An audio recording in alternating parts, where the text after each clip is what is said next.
A fiery horse with the speed of light, a cloud of dust, and a hearty hi-yo silver, the Lone Ranger.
People of 7 states thrilled to the daring action of a phantom figure of the plains who rode in the cause of justice.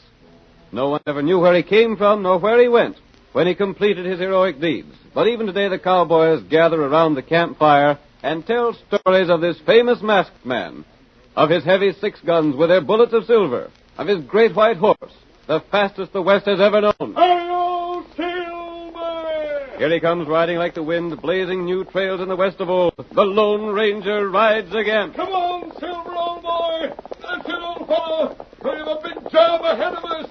First, hurry, old boy! Hi-yo, Silver!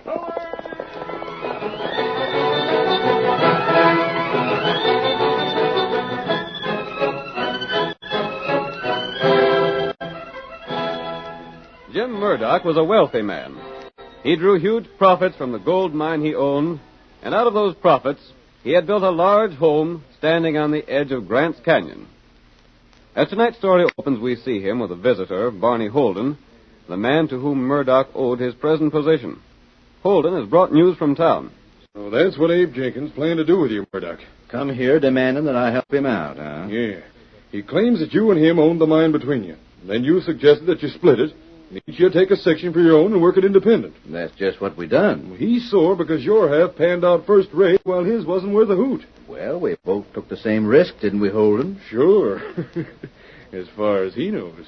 You don't reckon he suspects the truth, do you? No, how could he?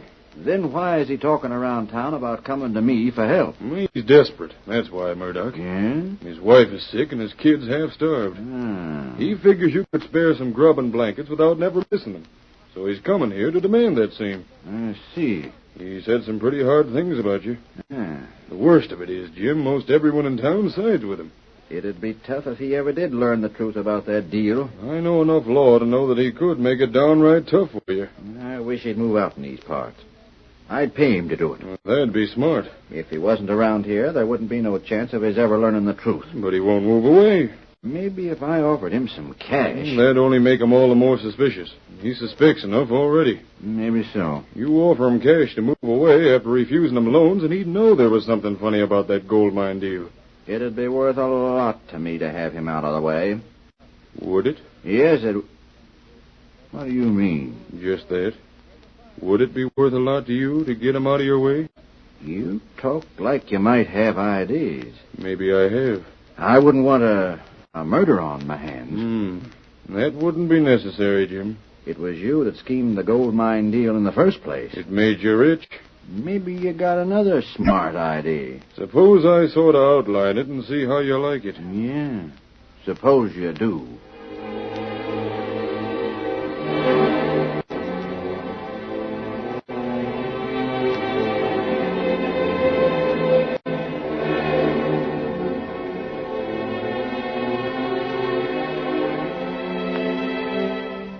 While Murdock and Holden made further plans against Abe Jenkins, the man they'd already robbed, Jenkins was making his way to Murdock's home.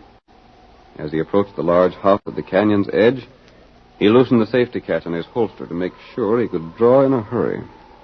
He's there alone. I'll make out all right. Hate to think of robbing a man, but I'd do more than that to see Martha and the kids warm and well fed for once. Hope he's alone in there. Who is it? It's me, Abe Jenkins. Open up, Murdock. I want to talk with you. Sakes alive, Abe. What brings you out on this sort of night? Step inside. I aim to. Sit down by the fire and warm up. You must have had a hard trip from the valley. Not as hard as going back will be. How's that? It's downhill going back, ain't it? Yep. Only I'll have a lot of things to carry when I go back. Murdock, I'm here for some cash money, some grub, and some blankets. Yeah? Yes, and I'm going to get 'em. Here, put down that shooting iron. What ails you? Maybe you never faced a man that was driven to thieving by the sight of his wife and kids being cold and sick and hungry. Well, you're facing one right now. You don't mean your folks? Yes. Gosh, I didn't know that. Maybe you didn't. Maybe you thought I was fooling when I asked you to lend me some cash a while back. Well, I ain't in the habit of lending money, but if it's grub and blankets you want, sakes alive, Abe, you're welcome to 'em. All you can carry. All a mule can carry. A mule wouldn't eat the grub my kids have had to eat for the past week.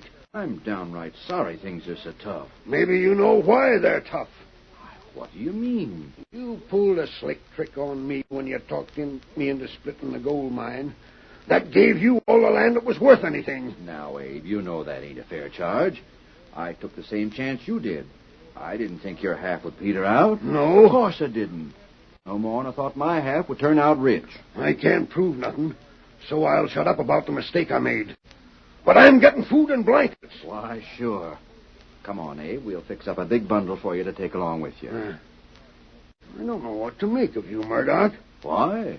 You're acting a darn sight different about this than I thought you would. I ain't as bad as you tried to tell everyone I was, Abe. How'd you know what I've been telling folks? I hear things. Maybe you heard me telling it around that I hope someday to prove that you knew half of the mine was no good. No, I ain't heard nothing like that. There ain't no truth in it. Maybe not. But what about that stuff? Come on with me and you'll get it. Gosh, Jenkins, I'm glad to help you and your folks out.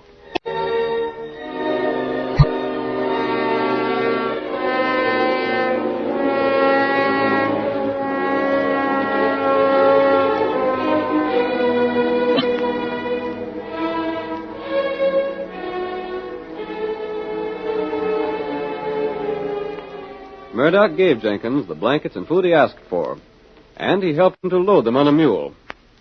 Then, shortly after Jenkins had returned home with the provisions, Barney Holden hurried into the cafe in town with a startling announcement that he had found evidence of an attack upon Murdock. The sheriff demanded further information. How'd you know there'd been foul play at Jim Murdock's place, Barney? I went there just to spend the evening with my friend Jim, and the house showed signs of a terrible fight. Gosh, where's Murdock? That's just it. The door was open wide with the wind howling through the house, and there was furniture upset and things busted and no sign of Jim Murdock around anywhere. Who went there? How'd I know? I spent some time looking around the house, and when I seen what must have happened to Murdock, I hustled back here to tell you. What must have happened to him? Murdered. Did you find him? No, but you know where his house is. Right at the edge of the ravine. Yeah. What happened? There's a window looking out in the ravine, and that window was smashed. Gosh. Looked like someone had gone through it. Then we'd be likely to find Jim at the bottom of the ravine. That's what I'm afeard of, Sheriff. Sakes alive. Looked to me like a robbery. Robbery and murder. Who could have done it? I got a blame good idea. Who? Just name the man that killed my friend and let me at him. Wait. Hey, Sam. Come in, Sheriff. Sam, you was telling me about Abe Jenkins early this evening. Yeah? What was he saying? I remember him being mad about something. Quiet, Barney. Go on, Sam. Well, as I recollect, Abe Jenkins was bound he'd make Jim Murdock hand out the things he was needing. Just so. Abe Jenkins, huh? Why didn't I think of him? He's been sore at Jim Murdock for a long time. Yeah, a plenty sore. But gosh, Abe wouldn't go that far, would he? Why wouldn't he? Ain't no telling how far a man would go when his wife and kids are cold and hungry. But Abe didn't look to me like a man that'd do murder. He was mad enough, wasn't he, Sam? Seemed like he was. And he's the one to question. Yeah. We look at the bottom of the ravine in the morning. We may as well call on Abe right now and see what he's got to say for himself. If he's killed Jim Murdock, then I want a personal job of dealing with him. If he's done a murder, we'll see that the law deals with him. Well, I'm betting Jenkins is plumb innocent. That's the trouble. The jury will hear of all his hard luck and let him off scot-free. Oh, no, they won't, Barney. It's one of two things. Abe done it or he didn't. If he didn't do it, he won't get arrested. If he did, he'll hang. No two ways about that. Come on, we'll go and call on him. All right, Sheriff. Come on. Tonto, you heard all that? Mm-hmm. You remember what we heard about the way Jim Murdock swindled Abe Jenkins? We came here to see if we couldn't get a square deal for the poor fellow. That's right. Now it seems that he needs friends more than he did before. Him, good feller. I don't think he'd do what Barney Holden says. You know plenty about that feller. Yes, I do. Come on, Kimasabi. We're going to follow the lawman and hear what Abe Jenkins has to say.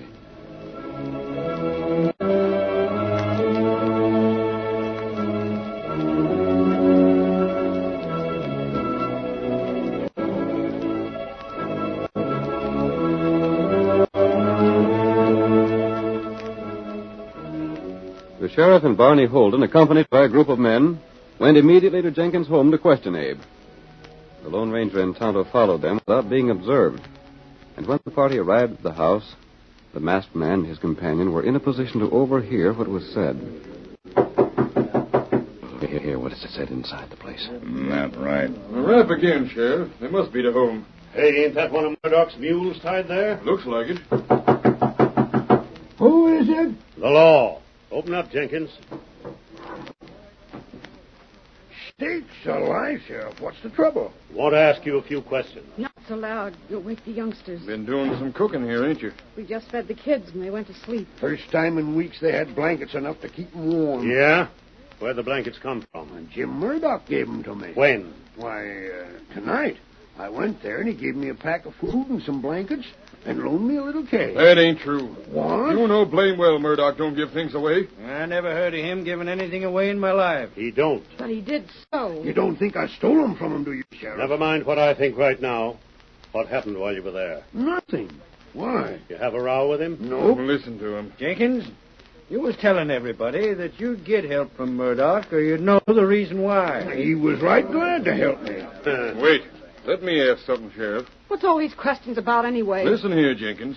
What else did Murdock give you? Well, he let me borrow a mule. What else? Nothing else. Look here. Jim Murdock ain't going to you, Sheriff, and said I stole from him, has he? He ain't come to me, no. Then what's Jenkins, did he give you his gold watch? Gosh, no. Or that fancy diamond ring he wears? No. Then what are they doing there on your fireplace mantel? Oh, how'd they get there? Leaping snake. Take a look, Sheriff. I see him. Name's Jim Murdock's all right. I didn't put them there. I don't know how they got there. Sheriff, what's this mean? You better come along with me, Abe. For what? I ain't done nothing. Take him into custody, boys. No, you can't. He's told you the truth. We'll investigate some more in the morning. Investigate what? The bottom of Grant's Canyon. That's where we'll likely find the body. Body? Oh. Jim Murdock's body. Hold on, you don't mean... Sheriff, you ain't saying that... Take him away, boys. He's to be held on a charge of murder.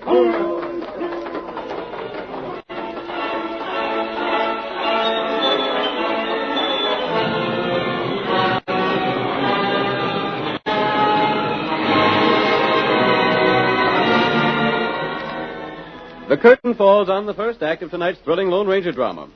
Before the next exciting scenes, please permit us to pause for just a few moments.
Now to continue our story.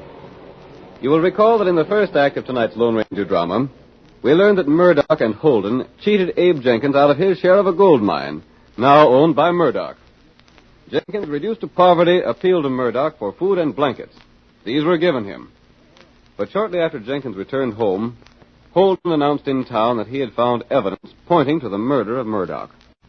Jenkins was arrested, but the Lone Ranger believed in his innocence. That same night, he and Tonto rode to the bed of Grant's Canyon. We hear them as they halt at the spot where, according to Holden's story, Murdock's body should be found. Oh, that's the road, boy. Nice place? Yes. But it's mighty dark here, Kimosabe. Too dark to see very much. We'll have to do our best. You got ID? I don't think Abe Jenkins is guilty of the thing he's charged with. You know Barney Holden. And I know enough about him to suspect that he might have framed Abe Jenkins. That's right. Me take a look on ground. If Abe told the truth, then Holden put that watch and ring in his house just to make it appear that he'd killed Murdock. I'll dismount and help you look around down here, Tonto. If anyone has fallen from the ledge above, we might find him before the sheriff. That plenty long fall. It's quite possible he'd have fallen into the water. That's right.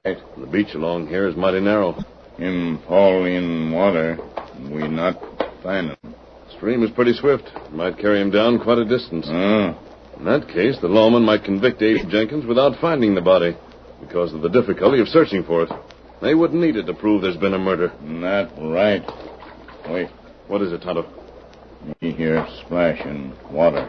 If there were only more light down here, we could search better. I heard it that time, Tonto. Something fall in water. There's only one place it could fall from. That's up on top of the ledge. That's right. And if Jim Murdock is dead, there wouldn't be anyone up there. Maybe him not dead. In any case, we're going up above and find out. Plenty long way round. We can make it before daybreak. Yep. Come on, Tonto. Me ready. Come on, Silver.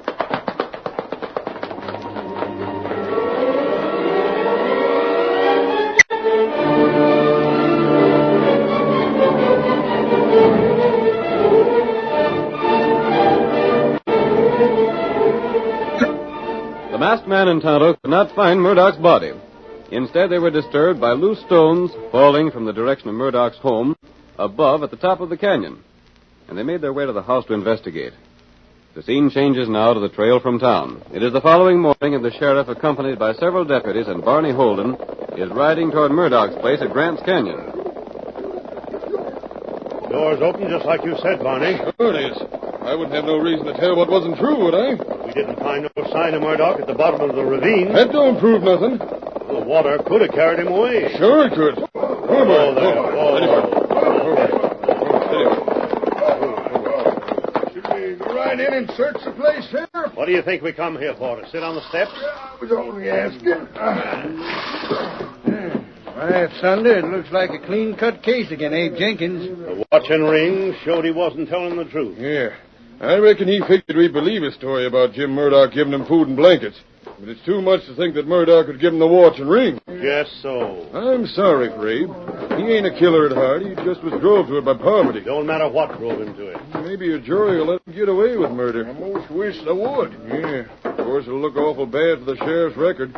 Other counties that speak of this one as a place where they let men get away with murder. He won't get away with it. I don't blame you, Sheriff. You got your reputation to look out for. Gosh, sure enough been a scrap in this house, ain't they, though? Sure has. There's the window at the rear. You see where our feet went through? What's beyond the window? The ravine.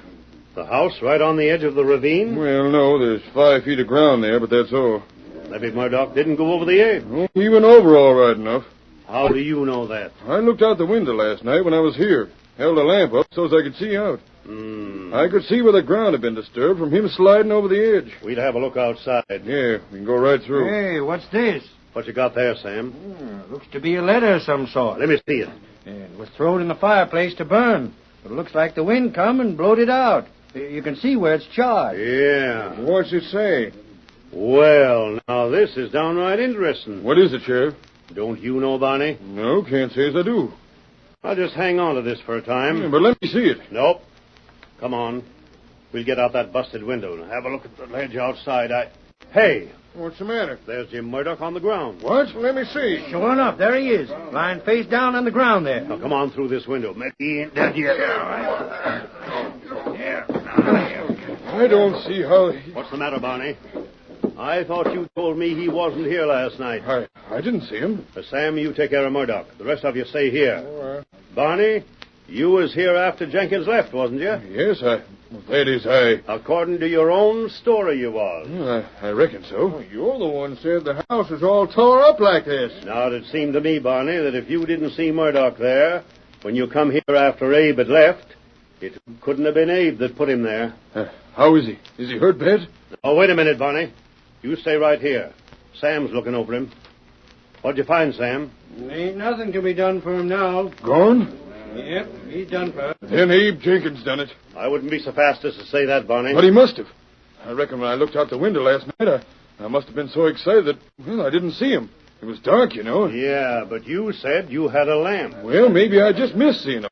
But what's the difference? A lot of difference, Barney. Well, I don't see what it is. If Murdock wasn't here when Abe left, then it couldn't have been Abe that done the job. No. That means it must have been someone else. Now, let me have a close look at him. The rest of you stay back there. Sam, you help me. Yeah. Maybe we can find some more clues, Sheriff. Maybe so. Something to go with that paper from the fireplace. Hey, Sheriff's got something already. Reckon I have. What is it, Sheriff? Jim Murdock's hands closed tight on something here. I'm trying to get it loose. What is it? Now, don't be so fast about it. Let me find out for myself. He's holding on to something mighty tight. Can you get it? I'll get it. There. Shucks, ain't nothing but a button. A button? Yeah, looks like a button from a vest, a fancy one. Sure enough. Say, Abe Jenkins don't wear buttons of that sort. Abe Jenkins ain't even got a fancy vest. Now, let me see. That might be a mighty important clue. Eddie. Hold on, Barney. You're wearing a fancy vest with buttons like this. Stand still there. Let me take a look. Doggone. There's a button missing from Barney's vest. That ain't my button, I tell you. Now, hold steady. Let me compare the two. By thunder, it's identical to the one that's on your vest. And here's threads still clinging to the bottom. Do they match the threads in the vest? They sure do. I can't understand it. I didn't have no scrap of Jim Shut up a Murdock. minute. Let me think. But I tell you, Sheriff, the frame-up, Keep an eye on it, boys, till I have another look at this hunk of paper Sam pulled from the fireplace. Well, we got you covered, Barney. Just don't make no move till the sheriff figures things out. This here paper, Barney, tells about you owing a sight of money to Jim Murdock. It ain't so. It ain't the truth. It's a note promising to pay him $5,000. I never owed no money like that. How'd I owe him such money? He never loaned money in his life. Now, if you was here last night and found out Abe Jenkins had been here before you... Oh, I was here. Listen to me. Shut up and let the sheriff talk. You might have found out that Murdock did just what Abe said he done. You mean Murdock might have really give Abe food and blankets? Sure he might have. Then Barney sees a chance to get rid of Murdock. Throw the blame on Abe and burn this note so as he wouldn't have to pay it. Listen to me. I tell you, that ain't so. There ain't a word of truth in it. That note's a forgery. Let me see the name signed to it. This your writing? No, it ain't. I never wrote that. I reckon a jury will have to decide that, Barney. This note shows the motive for you wanting to kill Jim Murdock. But I didn't, I tell you. And him having tore a button from your vest, maybe as you was trying to push him through the window, eh? I didn't. I've been framed, I tell you, framed. I didn't do it. Me and Jim Murdock was the best of friends. Well, there's Murdock. Here's this note. Here's the button, and there's your vest. Looks to me like we got more of a case again you than again Abe Jenkins. He ain't. Didn't he have the watch and ring? Didn't he have other things? According to your own story, Barney, you was here after Abe Jenkins left. You could easily have stole the watch and ring and put him in his house. When could I have done it? After you got in there with me last night. Reckon we'll take you to the calaboose. We'll jail both you and Jenkins till we find out a few more facts. Just 1 minute. Hey, who's the masked man? I have something to say. Don't any of you make a move. Oh, look at them 2 guns. And there's an engine with him. Where'd you come from? Maybe them two killed Jim Murdock. Maybe they didn't. Go on, stranger. Speak up. I've been waiting for you. Barney, there's just one man who can prove you are not guilty of murder. Who's that? I'm that man. You? I'll do it on one condition. Oh, name it. Just name it, that's all. That you tell the truth and the whole truth. About what? Who are you, anyway? That's not important. You better do what he says, Barney, or you'll swing as sure as shooting. Tell the truth about last night. What do you mean? You and Murdock planned to frame Abe Jenkins for a murder, didn't you? Well, Murdock didn't want Abe Jenkins to learn the truth about the gold mine. So the two of you plotted to get him out of the way. Yeah, but Isn't that the truth? I didn't have no part in it. It was all Murdock scheming. You mean Murdock's scheme to disappear and let you tell the story about Abe fighting with him so's Abe would hang and be put out of the way? That's right. All I was to do was to tell you about the fight here. And to take the watch and ring and put them in the Jenkins home. Yes, but I didn't have no part in the murder. And why did Murdock want Jenkins out of the way?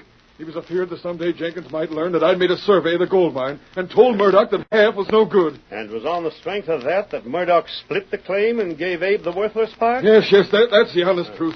Now you gotta keep your word. You gotta prove that I ain't guilty of a murder. Me get feller up now. You stand up. Murdock ain't dead. No. He's roped and gagged. I didn't see that before. It was done in such a way you couldn't see it, Barney. But the sheriff. Sheriff, you knowed he weren't dead. So the deputies, they seen him close. Sure, we knowed it.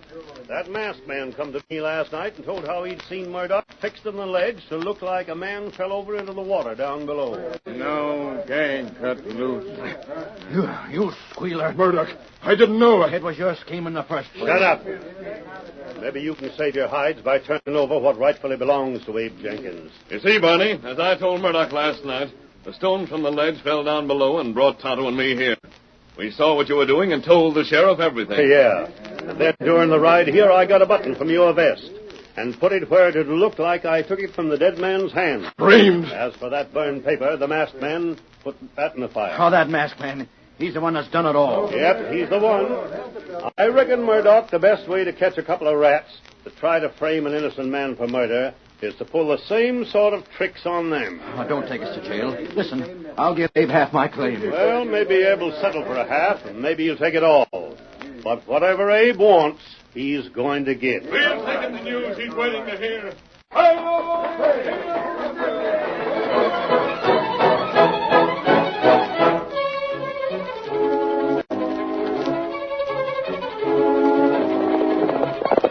Come on, Silver, old boy. We're riding to meet Tonto at the railroad.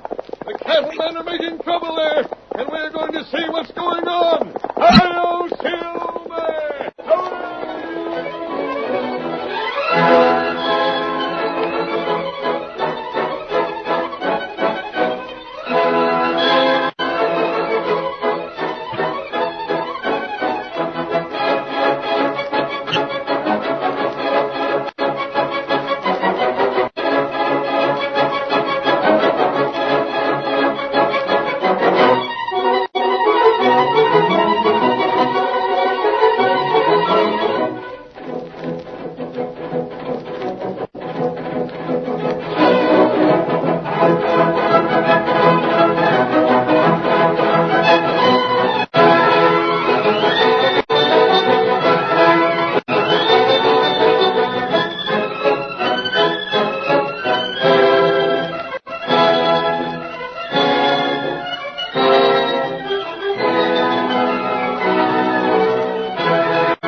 The story you have just heard is a copyrighted feature of the Lone Ranger Incorporated.